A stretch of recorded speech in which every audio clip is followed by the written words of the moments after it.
লম্ববৃত্তাকার শঙ্কু কষে দেখি 16 13 দাগে 4 একটা একটি শঙ্কুর ব্যাসার্ধের দৈর্ঘ্য এবং উচ্চতা প্রত্যেকটি দ্বিগুণ হলে শঙ্কুটির আয়তন হয় পূর্বের শঙ্কুর আয়তনের কত গুণ। তাহলে প্রথমে দৈর্ঘ্য বাড়ছে, উচ্চতাও বাড়ছে, প্রত্যেকটা দ্বিগুণ করছে। তাহলে প্রথমে শঙ্কুর আয়তন ধরে নিতে হবে।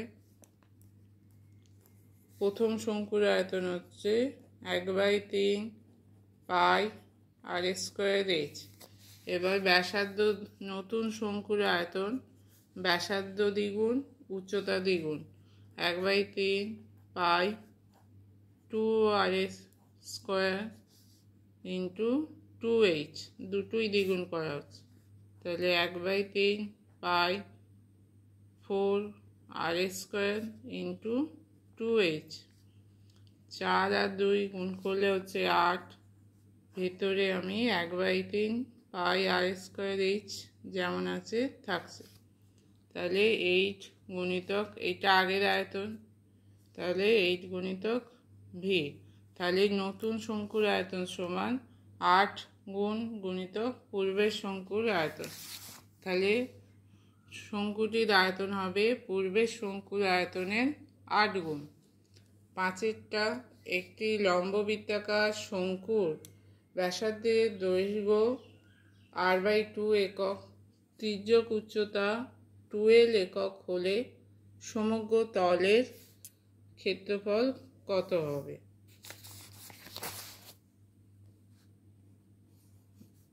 আচ্ছা, সমগ্র তল ক্ষেত্রফল ফর্মুলা কি? শঙ্কুর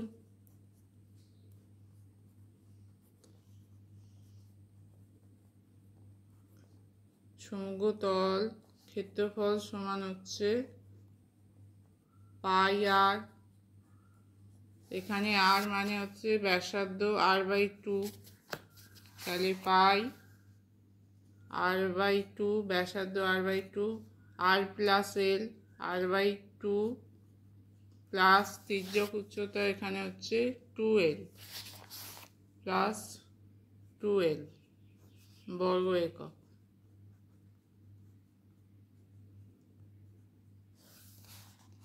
আচ্ছা, এখানে যদি আমি এই দুইটা কমন যায় তাহলে কি হবে?